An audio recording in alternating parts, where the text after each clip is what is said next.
जय हिंद प्यारे साथियों, स्वागत है सबका एक बार फिर नए सेशन में। मैं हूं आपका भारती सर और आज मैं आप सबके बीच लेकर आया हूं एक नया टॉपिक। जी हाँ, जिस टॉपिक के बारे में हम लोग बात करेंगे उस टॉपिक का नाम है संग ऑफ माई सेल्फ। जी हाँ, संग ऑफ माई सेल्फ यह वह लिरिक्स हैं कि जो कि अपने देश, अपने मातृभूमि के प्रति समर्पित हैं। एक सैनिक को, एक नागरिक को अपने मातृभूमि के प्रति कैसा प्रेम होना चाहिए, कैसा प्रेम दिखाते हैं, उन्हीं के बीच में यह संदर्भ में यह कहानी, यह कविता को लिखा गया है। अर्थात इस कविता में कवि महोदय ने अपने मातृभूमि के प्रति बताए हुए हैं कि किस प्रकार उसकी मातृभूमि उसके लिए बहुत ज़्यादा जरूरी था।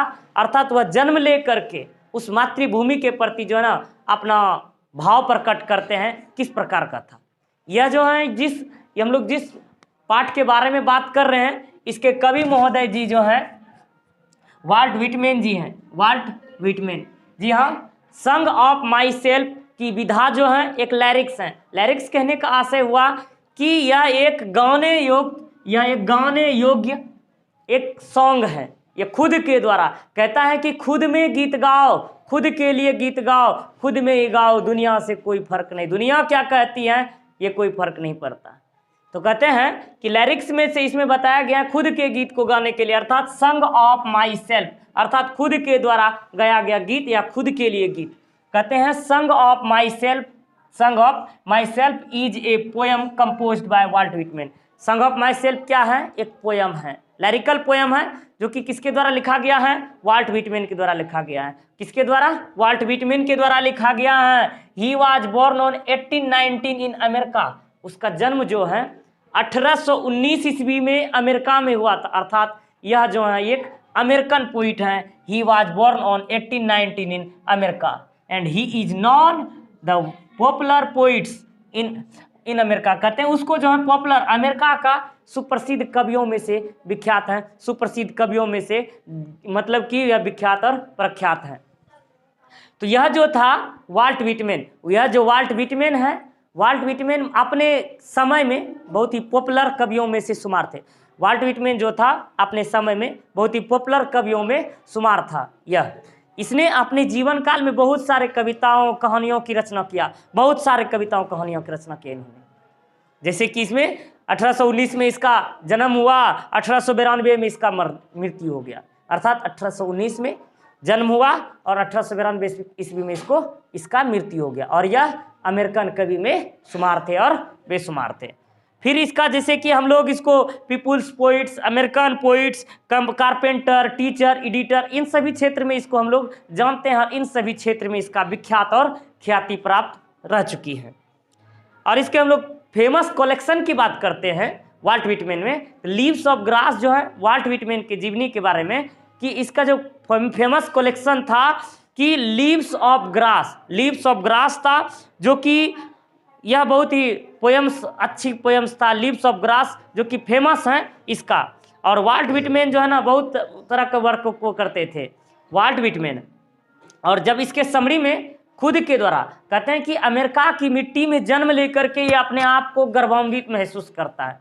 कहता है इसके लिए अमेरिका की मिट्टी में जन्म लेना बड़े सौभाग्य की बात है, बहुत सौभाग्य की बात है खुद में कि यह अमेरिका की मिट्टी में जन्म लिया। वैसे भी जिसका जन्म जिस देश में हुआ है उसकी मातृभूमि, जग जननी, जहां वह जन्म लेकर के पला बड़ा, उसके लिए उसका दायित्व होता है कि वह अपनी मातृभूमि के प्रति सर्वस्व समर्पित कर दे। और हाल ही में और साथ ही साथ वाल्ट व्हिटमैन जी को जो था अमेरिका में हो रहे गृह युद्ध, जैसे कि होम रूल वार जो था, गृह युद्ध जो था, होम वार जो था, उसको लेकर के इसको जो था ना बहुत ज़्यादा अनुभव था। अर्थात होम रूल, गृह युद्ध जो होता है कि वहाँ किसी प्रकार का जो होता है ना, मतलब कि देश के अंदर ही गृह युद्ध क्या होता है, देश के अंदर ही किसी चीज़ को लेकर, अर्थात किसी व्यवस्था को लेकर, किसी चीज़ों को लेकर के एक दूसरे में अपने भाईचारे में ही लेकर के ही उन दोनों में विवाद होते रहता है। बाहर विदेश से नहीं, देश के अंदर अपने देश की जनता में। जैसे राजनीतिक दलों में इसका विरोध वो, उसका विरोध वो, इस तरह से राजनीतिक दलों में जो विरोध होता है, ठीक उसी प्रकार से इसका जो था होम रूल का इसको बहुत ज़्यादा अनुभव था। गृह युद्ध का, होमवार का। और साथ ही साथ जैसे कि इसमें बताया गया है, in this poem the poet has describe about universal brotherhood. यहाँ कवि महोदय ने वैश्विक भाईचारे, यूनिवर्सल ब्रदरहुड कहने का आशय हुआ। देखना बेटा इसको सवाल से कि यूनिवर्सल ब्रदरहुड में क्या कहते हैं इसको, यूनिवर्सल ब्रदरहुड। तो आपका ये जो थीम्स है कविता का, ये थीम्स कहता है कि संग ऑफ माई सेल्फ, कविता का थीम्स क्या है, उद्देश्य क्या है। यह सबसे पहले यह इन बातों का इंफॉर्मेशन दिलाना है कि यूनिवर्सल ब्रदरहुड क्या है, वैश्विक भाईचारा क्या है। समझ में आ रही ना। तो कहते हैं वैश्विक भाईचारा क्या है, इन चीजों के बारे में यहाँ कवि महोदय ने अवगत कराया। इसीलिए हम लोग लिखेंगे in this poem the poet has describe about universal brotherhood and freedom of speech and himself, अर्थात वैश्विक भाईचारे और साथ ही साथ जहां बोलने की आज़ादी हो, खुलकर बोलने की आज़ादी हो, और खुद के लिए गाने का, खुद के लिए कुछ कहने का, खुद के लिए कुछ बताने का उसको संपूर्ण रूप से आज़ादी हो। अब ऐसा नहीं हो कि यूनिवर्सल ब्रदरहुड नहीं है, अर्थात एक दूसरे में प्रतिद्वंदिता लगा रहेगा, उस देश का कभी विकास नहीं हो सकता। कहते जिस घर में भाईचारा नहीं हो, जिस घर में भाईचारा नहीं हो, उस घर की समृद्धि कभी नहीं बढ़ सकती है। ठीक उसी प्रकार जिस देश में गृह युद्ध चल रहा हो, उस घर की, उस देश की विकसित होना, उस देश का विकसित होना ये संभव नहीं है। तो यहाँ कवि महोदय ने डायरेक्ट दिमाग पर असर डालने के लिए ये लिखा है कि कवि महोदय ने यहाँ यूनिवर्सल ब्रदरहुड और साथ ही साथ फ्रीडम ऑफ स्पीच, बोलने की आज़ादी यानी व्यक्त करने की आज़ादी, और साथ साथ खुद के लिए यह गीतों को लिखा है। The poet says that he celebrated himself seeing and himself, अर्थात वह खुद में जश्न मनाते हैं, वह खुद में जश्न मनाते हैं और केवल खुद के लिए जश्न मनाते हैं। वह खुद में, अपने आप में ही जश्न मना रहे हैं और वह खुद के लिए ही गा रहे हैं, सिर्फ स्पेशल, किसी और के लिए नहीं। अर्थात कहते हैं वैसे भी इंसान को खुद के लिए जीना चाहिए, खुद के लिए कहते हैं कि जब खुद के लिए, जब कहते हैं ना आज, मतलब सेल्फ कॉन्फिडेंस जो होता है, सेल्फ कॉन्फिडेंस वह होता है सक्सेस का सबसे बड़ा पावर, सक्सेस का सबसे बड़ा पावर होता है। कहते हैं जिस इंसान में जब हमने कोई चीज़, जब कोई लक्ष्य साधता है, कोई लक्ष्य जो होता है ना, कोई लक्ष्य अपने साथ लेकर नहीं आता है, उसको क्या करना पड़ता है, बनाना पड़ता है। ठीक उसी प्रकार से इसमें जो कवि महोदय खुद के लिए, अर्थात जो एक्सपीरियंस हमको है, जैसे कि हम अपने घर में रहते हैं, हमसे बेहतर हमारे घर का एक्सपीरियंस कोई नहीं जान सकता है, बाहर वाला कोई नहीं जान सकता है। इसीलिए खुद के बारे में, खुद के लिए इन्होंने गीत लिखा हुआ है। वही कहता है he says that every atom of his blood, he says that every atom of his blood is made up in American soil and air। कहता है कि वह कहते हैं उसके शरीर का, कभी कहते हैं all humans being कहते हैं कि he says that every atom of his blood, कवि महोदय ने व्यक्त किया है उसके शरीर का एक एक रक्त का कतरा, एक एक रक्त का कतरा जो है अमेरिकन मिट्टी और हवाओं से मिलकर बना हुआ है। कवि महोदय को इतना एक्सपीरियंस है, कवि महोदय कहते हैं कि हमारे शरीर का ब्लड का एक एक कतरा, एक एक बूंद जो है अमेरिकन मिट्टी और अमेरिकन हवाओं से मिलकर के बना हुआ है। अब अमेरिका में जन्म हुआ, वहाँ पला बड़ा, तो वही मिट्टी वही हवाएं चल रही है। तो इन्होंने बताया है, साझा क्या है, खुद का एक्सपीरियंस कि उसका शरीर का ब्लड उस अमेरिकी मिट्टी और हवाओं से मिलकर बना हुआ है। The poet says that all the humans being is same, कवि महोदय ने प्रत्यक्ष रूप से समझाना चाहा है कि the poet says that all the humans being is same, कहते हैं सिर्फ अमेरिका ही नहीं बल्कि इस दुनिया के सारे ह्यूमन्स बीइंग, धरती पर जितना भी अर्थ पर ये ह्यूमन्स बीइंग है, सबका ब्लड जो होता है, ब्लड का एटम्स जो है सबका समान है। सभी मनुष्यों के ब्लड में आरबीसी ही पाए जाते हैं। अब कहते हैं किसी इंसान का, जैसे कोई अमेरिका का इंसान है, कोई भारत का इंसान है, कोई जापान का है, कोई चाइनीज है, सबका ब्लड एक ही होता है, सबके ब्लड में आरबीसी ही होते हैं, जिस कारण से लाल होते हैं। कभी सुने हैं कि ह्यूमन का ब्लड WBC अर्थात कहने का आशय व्हाइट होते हैं। WBC की भी मात्रा होती है उसमें, लेकिन उसका कार्य अलग होता है। लेकिन ह्यूमन बॉडी में रक्त का लाल होना RBC में उपस्थित एक प्रोटीन वर्णक हीमोग्लोबिन के कारण। वही कहता है कि प्रत्येक मनुष्य का, प्रत्येक जगत जीव में, ह्यूमन बीइंग का, सभी का ब्लड जो होता है एक ही एटम से मिलकर बना होता है। समझ में आ रही है ना? तो यही कहता है the poet says that all the human beings is same because they all are made up of the same items, some atoms, कहते हैं सम एटम्स ऑफ ब्लड। कहते हैं कि दे आर, किधर गया they are same, they all are same atom of blood, they made of some atom of blood and the everyone's of his world come one by one। कहने का आशय है कि यहाँ जो कहता है इन्होंने कि यहाँ जैसे कि प्रत्येक मनुष्य जो है, प्रत्येक मनुष्य का ब्लड जो है, ब्लड का एक एक कतरा समान है। और क्योंकि ऐसा, क्योंकि यहाँ जो है they all are made of the same atom of blood, क्योंकि उसके ब्लड का जो है सेम बना हुआ है कतरा। क्योंकि and every one of this world come one by one, और इस संसार में सभी मनुष्य एक के बाद एक, एक के बाद एक, एक के बाद एक करके आया हुआ है। अब तो समझ रहे हैं, जिस रिप्रोडक्शन के दौरान जैसे उसका पिताजी उसको लाया, फिर वो भी पिताजी बनेगा, फिर वो भी पिताजी बनेगा, इस तरह से जैसे कि ये रिप्रोडक्शन का जो ये जेनेटिक्स कोड है, इसी तरीके से कहता है इस संसार में सभी मनुष्य जो हैं एक के बाद एक के बाद एक, एक के बाद एक करके इस संसार में आया हुआ है। सभी मनुष्य जो हैं एक के बाद एक करके इस संसार में आया हुआ है। तो फिर कहता है कि while writing in this poem he is a healthy person 37th and the hope will remain so till his last breath। कहता है कि जिस प्रकार वह अभी, कवि महोदय जो है ना, यह कविता को 37 ईयर्स में लिखा हुआ था। 37 अर्थात कवि का एज जो था इस कविता के लिखने के समय 37 था। और जिस प्रकार उसके अंदर में अभी एनर्जी है, जिस प्रकार उसके अंदर में अभी एक्टिविटी है, उसी प्रकार से वह उम्मीद करता है कि उसके जीवन के अंतिम सांस तक, लास्ट ब्रेथ तक, वह इसी प्रकार से अपनी मातृभूमि के प्रति समर्पित रहेगा और अपनी मातृभूमि के प्रति यह व्यक्त रहेगा और खुद के लिए वह गीत गाता रहेगा। इतने ही एनर्जेटिक पावर के साथ वह खुद को इसी तरह से व्यक्त करना चाहता है। यही जुनून, वही जोश के साथ वह खुद को व्यक्त करना चाहता है। वही कहता है कि while writing this poem he is a healthy person 37th and hope will remain to so till his last breath। और वह 37 ईयर में जो अभी फील कर रहा है, जो महसूस कर रहा है, इसे आशा है और उसे पूर्णतः विश्वास है कि अपने जीवन के अंतिम सांस तक, अपने जीवन के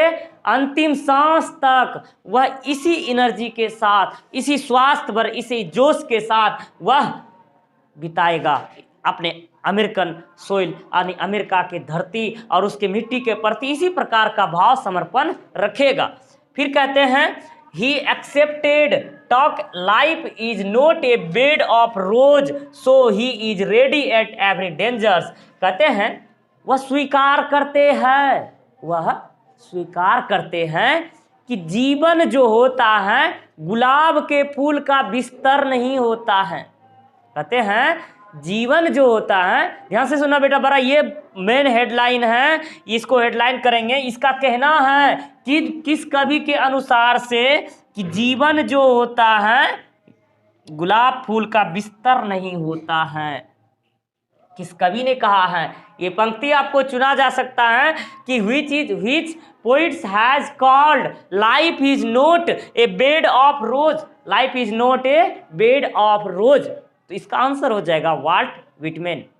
वाल्ट विटमैन ने बड़े ही सुंदर शब्दों में अपने इस poem song of my self में बताया है life is not a bed of rose, life is not a bed of रोज। मनुष्य का जीवन जो होता है, किसी का भी जीवन, मनुष्य का जीवन जो होता है गुलाब के फूल का बिस्तर नहीं होता है, गुलाब के फूल का बिस्तर नहीं होता है। इसका कहने का ऐसा क्यों कहा? इसके कहने के पीछे भाव क्या है? इसके कहने के पीछे भाव क्या है? इसके कहने के पीछे भाव यह है, प्रकृति के प्रति उन्होंने हमें उद्घोषित किया है, प्रकृति के प्रति उन्होंने, नेचर के प्रति उन्होंने हमको बताया है, यह जीवन जो है ना, यह जीवन बहुत इंजॉयफुल है, यह जीवन आनंद लेने के लिए है, यह जीवन खुशियां लेने के लिए है, यह जीवन हमें हर हमेशा खुश रहने के लिए मिला है। यहाँ प्रकृति के जो ना, वह प्रकृति के इंजॉयमेंट, अर्थात प्रकृति हमें किस प्रकार से सुंदरता, खूबसूरती, आनंद देते हैं, उसका फायदा उठाने के लिए कहा है और यह जीवन को जीने के लिए कहता है। अर्थात उसका जीवन जो है ना गुलाब के फूल का बिस्तर नहीं है। प्रकृति हमें कभी दुख देती है, प्रकृति हमें सुख भी देती है। याद रखना, मनुष्य के जीवन में दुख देती है, वह सुख भी देती है, यह प्रकृति। इन बीच में इसको घबराने के लिए नहीं कहा है, जो कि गुलाब का फूल नहीं है, गुलाब का बिस्तर नहीं है, जो कि हर हमेशा आपको सुखी ही मिलेगा, सुख ही मिलेगा, आराम ही मिलेगा। फिर प्रकृति के प्रति इन्होंने बताया हुआ है कि प्रकृति के प्रति आगाह किया हुआ है कि जीवन इतना आसान नहीं हुआ है, अर्थात यह कभी हार्ड भी है, कभी नॉर्मल भी है। तो यही कहता है कि सो ही रेडी एट एवरी डेंजर्स, इसलिए हमारा शरीर जो होता है, इसलिए इस प्रकृति में ह्यूमन्स बीइंग्स का बॉडी जो होता है हर एक प्रकार के खतरे से निपटने के लिए, हर एक प्रकार के खतरे से निपटने के लिए तैयार होता है। But happiness is also realized which is the finished gift of God. इसलिए कहता है कि ह्यूमन्स बीइंग्स का बॉडी जो होता है हर एक खतरे से निपटने के लिए तैयार होता है। Happiness is also realized which is the finished gift of God. अगर कहता है ह्यूमन्स को अपने बॉडी में हमेशा खुशियों को रियलाइज करना चाहिए, खुशियों को महसूस करना चाहिए कि हैप्पीनेस जो होता है गॉड का दिया हुआ एक बहुत ही सुनहरा गिफ्ट होता है। ये जीवन जो है भगवान का दिया हुआ यह एक सुनहरा गिफ्ट है, यह हमें खुद के अंदर फील करना चाहिए और इस गिफ्ट को हम बर्बाद नहीं करना चाहते हैं, इसका पूरा एंजॉय लेना चाहिए, यही कहना चाहता है। फिर कहता है the poet says that the nature is going with its fully swings and this note one check। कहने का आशा है, कवि कहते हैं कि पूरी तरह, कवि महोदय कहते हैं जिंदगी पूरी तरह झूलों पर झूल रही है, जिंदगी पूरी तरह क्या हो रही है, झूलों पर झूलती जा रही हैं और यह जो है ना किसी प्रकार के चेक में नहीं है। अर्थात कहते हैं ये जिंदगी किसी के चेक पर नहीं बंधी हुई है, अर्थात ये रजिस्ट्री जिंदगी किया हुआ नहीं है किसी का। ये कहता है कि यह जिंदगी जो है पूर्णतः झूलों पर झूल रही है, झूलों पर। और यही कहता है it is always dynamic regular and it is as a should be. कहते हैं यह जो होता है ना एक डायनामाइक की बात, यह कहती है हमेशा गतिशील है, जीवन क्या है हमेशा गतिशील है, जिस प्रकार इसको होना चाहिए। वास्तविक में गतिशील जीवन जिस प्रकार होना चाहिए ठीक वैसा ही इसका जीवन की गतिविधि चलती आ रही है जैसा इसको होना चाहिए। और वही कहता है लास्ट में he wants to follow instantly like nature, अर्थात वह जो है प्रकृति को पूर्ण रूप से फॉलो करना चाहता है, प्रकृति को पूर्णतः फॉलो करना चाहता है। जिस प्रकार प्रकृति अपने स्वच्छंद भाव से, स्वच्छंद तरीके से चलती है, स्वच्छंद तरीके से चलती हैं, उसी प्रकार से प्रकृति को फॉलो करना चाहते हैं, प्रकृति को फॉलो करना चाहते हैं। He proud to be an American, he proud to be an American. उसे खुद जो है ना उसे अमेरिकन होने पर उसको गर्व है, उसको जो है अमेरिकन होने पर बहुत ही ज़्यादा गर्व है। और इसके एट लास्ट में आपको मैं बार बार बता रहा हूँ, हर समरी में इसका लास्ट पॉइंट लिखना बहुत ज़रूरी होता है। At last we can say it is an interesting poem, और अंत में कह सकते हैं यह जो है बहुत ही इंटरेस्टिंग पोयम है, बहुत ही रोचक पोयम है। And it give message to live tension free life, और यह जो होता है हमें टेंशन फ्री लाइफ रहने का, टेंशन फ्री जीवन जीने का हमें आगाह करते हैं और टेंशन फ्री जीवन जीने के बारे में हमें बताते हैं इस कविता के माध्यम से। तो उम्मीद है आप लोगों को समझ में आ गई होगी। हमें आशा ही नहीं बल्कि पूर्णतः विश्वास है कि आप लोगों को यह समझ में आ गई होगी। तो इस तरह से आप इसको समरी को ध्यान से पढ़ेंगे, फिर से रिवीजन करेंगे, ये सारा समरी आपको याद होगा तो होगा। इस तरह से हमने इस क्लास में इसके समरी के बारे में जाना। फिर मिलेंगे हम लोग एक अगली क्लास में नए जुनून के साथ। तब तक के लिए जय हिंद, जय भारत, बेस्ट ऑफ लक।